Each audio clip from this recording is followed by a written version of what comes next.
ओम श्री गणेशाय नमः। जय श्री श्याम भक्तों, कैसे हैं आप? आशा करती हूँ कि स्वस्थ होंगे। बाबा श्री श्याम की कृपा आप हम सब पर बनी रहे। तो आइए जानते हैं कि आप सभी को 2026 14 जनवरी सठ तिला एकादशी की हार्दिक शुभकामनाएं। जैसे कि आप सभी जानते हैं कि एकादशी 14 जनवरी को मनाई जाएगी, यानी कि संक्रांति वाले दिन। तो आप श्री श्याम बाबा को यदि आप प्रसन्न करना चाहते हैं तो अगर इन चीज़ों का भोग लगाएंगे तो आप देखेंगे कि बाबा श्री श्याम की कृपा आपके ऊपर विशेष होगी। तो आइए जानते हैं कि यदि आप किसी संकट परेशानियों से जूझ रहे हैं, आप कोई समस्या है, बड़ी से बड़ी समस्या है, तो आप छोटी छोटी चीज़ों का एकादशी पर श्री श्याम बाबा की पूजा का बहुत ही विशेष महत्व माना गया है।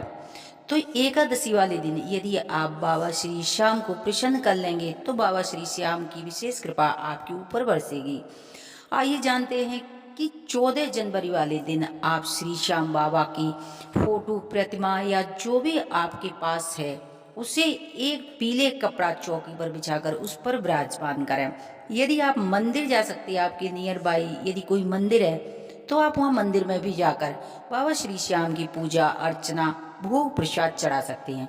यदि नहीं जा सकते हैं तो आप अपने घर में बाबा श्री श्याम की पूजा इस तरह यदि आप करेंगे तो आप देखेंगे कि बड़े से बड़ा कर्जा, बड़े से बड़े शत्रु बाधा है, या कोई रोग है, बीमारी है, नौकरी या कोई भी कैसी भी समस्या हो, वो समस्या जड़ से समाप्त होगी। आप एकादशी वाले दिन श्री श्याम बाबा की इस तरह अगर पूजन करेंगे, भोग लगाएंगे।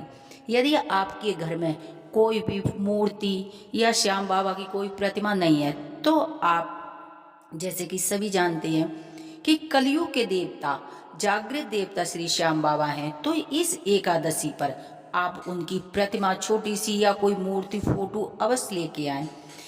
एक चौकी पर पीला कपड़ा बिछाएंगे, गंगा जल छिड़केंगे, लेकिन कपड़ा एकदम कोरा होना चाहिए।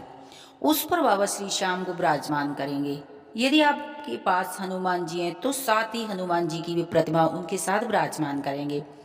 उसके बाद आप हाथ में जल लेके और संकल्प बोलेंगे, नाम गोत्र बोलकर कि मेरी ये समस्या है बाबा, आज मैं आपको इस तरह से पूजन कर रहा हूँ, मेरी समस्या समाप्त कर दो। बाबा से अरदास लगाएंगे, जल वहीं पर डाल देंगे। क्योंकि देखिए, जब हम संकल्प के साथ कोई भी पूजा करते हैं तो साथ साथ भगवान के पास पहुंचती है। बिना संकल्प के कोई पूजा भगवान स्वीकार नहीं करते हैं।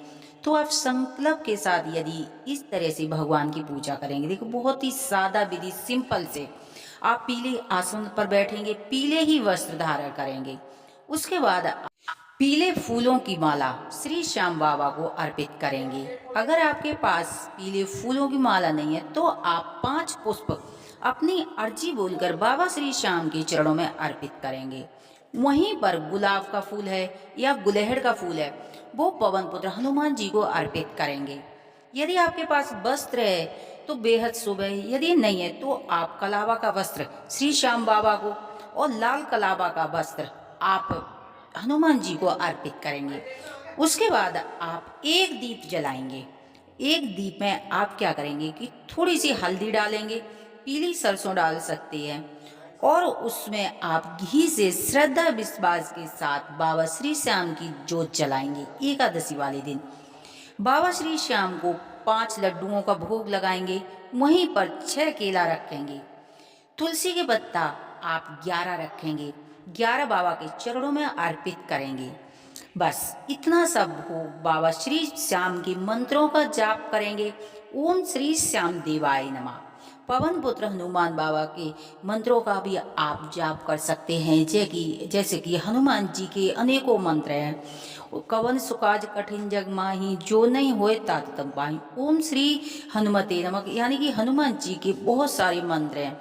आप हनुमान जी के भी मंत्रों का जाप करेंगे। यदि आपके पास समय है तो श्री श्याम बाबा की उनको कथा सुनाएंगे। श्री श्याम बाबा की यदि आप कथा उस दिन पढ़ेंगे तो बेहद शुभ होगा, क्योंकि श्याम बाबा बेहद प्रसन्न होते हैं। श्याम चालीसा का भी पाठ कर सकते हैं।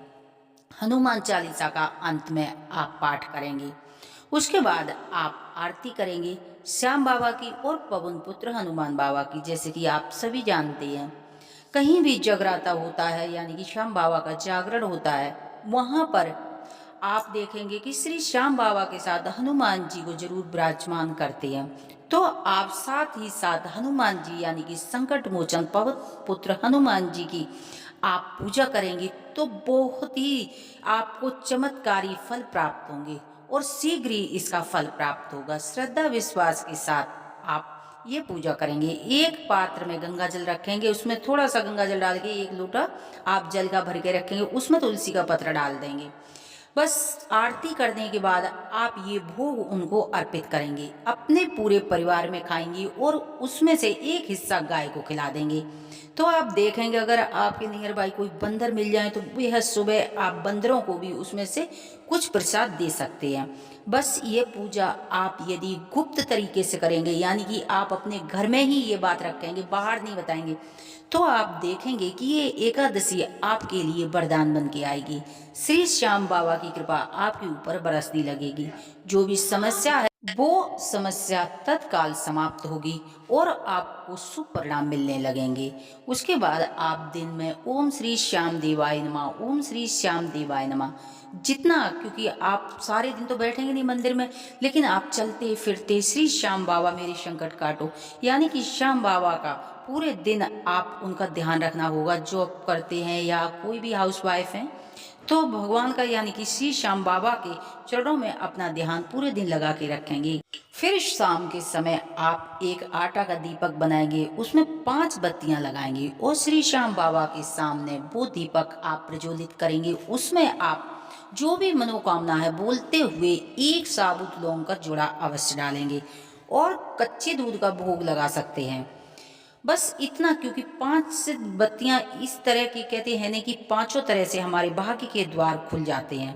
तो ये विशेष दीपक है जो आप अपने मुख्य द्वार पर भी जला सकते हैं, क्योंकि उस दिन संक्रांति है। तो आप एक श्री श्याम बाबा के पास आप पंचमुखी का दीपक जलाएंगे, एक मुख्य द्वार पर जला देंगे। आप देखेंगे कि आपके जीवन में सारे भाग्य के द्वार खुलने लगेंगे, पांचों तरह से रास्ते खुल जाएंगे। आप छोटा सा भोग श्री श्याम बाबा के चरणों में और दीप ज्योत अगर आपने विधि से इस तरह पूजा की तो आप देखेंगे कि ये एकादशी आपके लिए वरदान बन के आएगी। पूरे श्रद्धा विश्वास के साथ आप इसी तरह पूजा करें, लेकिन श्री श्याम बाबा की पूजा के साथ पवन पुत्र हनुमान बाबा की पूजा का विशेष महत्व है। तो कभी भी श्री श्याम बाबा की पूजा करें, प्रतिमा रखें तो उनके साथ पवन पुत्र हनुमान जी को जरूर विराजमान करें। जैसे कि आप सभी जानते हैं श्री कृष्ण भगवान का ही दूसरा स्वरूप खाटू श्याम बाबा है। तो हनुमान जी राम जी के साथ कृष्ण जी के साथ रहते थे, तो इसी तरह बाबा श्री श्याम के साथ भी उनका पैरा रहता है। तो हनुमान जी की पूजा का बहुत ही बड़ा महत्व है, क्योंकि संकट मोचन पवन पुत्र हनुमान बाबा। यदि हमारी जानकारियाँ आपको पसंद आती हैं तो प्लीज चैनल सब्सक्राइब करें, वीडियो को लाइक करें और कमेंट में जय श्री श्याम अवश्य लिखें। जय श्री श्याम बाबा की जय।